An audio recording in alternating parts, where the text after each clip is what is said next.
Another designer perspective that I've seen. This is a good feature. Why aren't we building it? This is an interesting one. In that, actually, I'm going to slow down. I want to take a quick poll here. What are some features that you want added to Figma? For those that use Figma. Any hands, suggestions, audience interactive time? Any feature request? Give me one. Come on. A better admin panel. Amazing. One more from anybody? Better export to Photoshop over here. 2 features. I'm sure there's a bunch more in people's heads right now. And in our forums today, we have about 10,000 requests for different features that are going on. If we think through all these ideas, all of them are good ideas, but do we agree that all of them should be built? I want you to think about if we had launched 10,000 features tomorrow, what the product would look like.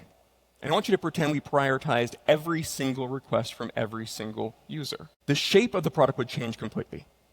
It would be immensely intimidating to everyone going from today to tomorrow, especially for those that depended on their work. And so oftentimes the answer to is this a good idea and should this idea be built are often different. And from this we can derive 2 problems and 2 rules of products. The first one is what I like to call the Blenderification problem. This is not an official industry term, this is just what I call it.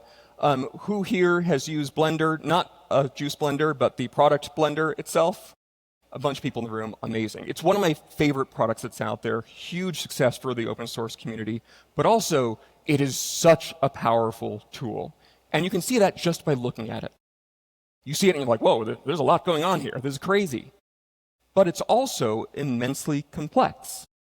We see that in every version of its UI because of the sheer power that is behind it. And it's become a meme almost, where it's just like, oh, Blender can't hurt you. It's not that complex. Whereas Blender is just absolute pure chaos when it's showing all of its interfaces. And so just a rule of product that I want to give you. Adding nonstop features will eventually turn your product into Blender. And that is something that you have to either be careful about or you have to be intentional about. And you have to choose that decision. And that is because a good product practices strategic restraint. And so when we think about this strategic restraint, both from your own personal perspective and also leadership and also adoption for users, users often want a slower cycle where they can understand the new features that you're launching. So you want to implement, bake, and refine those features under a cadence that's not intimidating and too hard to adopt, because there's a limit to the amount of change a user can adapt to at once. The other problem is one that I call the big O n squared problem. Big O notation is an engineering term, and it refers to complexity growth over time. And really what n squared means is that problems increase exponentially in complexity with the number of items that you add into it.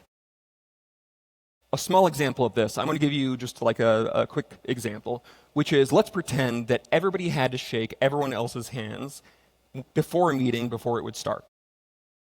If you had 3 people, it would be 3 handshakes. A shakes B, shakes C, shakes A again, and you are done. If you have 8 people at that meeting, though, this requires 56 handshakes.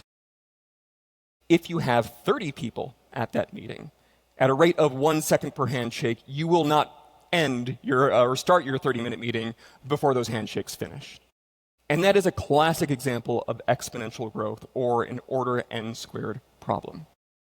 And the reality shows that typically companies can only complete 2 to 3 major initiatives per quarter effectively.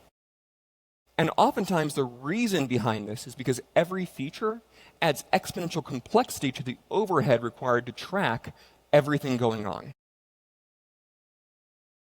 I want to give an example of Evernote, where they tried to just go absolutely crazy. Back in the day, Evernote was amazing. It was one of my favorite products that was out there. But eventually, they were just like, let's just throw stuff at the wall and see what works. And they started implementing like food delivery apps, chat, all these other crazy things inside of this product. And it just didn't work because there was too much complexity to track it all, and there's no harmonious vision. There's this great quote from Marty Kagan which says, teams that try to do everything often end up doing nothing well. And that is very true in products. You have to have that strategic restraint and focus. And so the second rule of product here is that an organization has a finite limit to the amount of features that it can track. And the reason why that's important for you as designers is when we go back to this original perspective of, this is a good feature, why aren't we building it? The way to think about this is really that there's finite resources, there's a finite ability to scale, and there's a finite capacity to change, which means that you have to have ruthless prioritization, especially as a leader in a company. And so the hard truth here is that not every good feature should be built.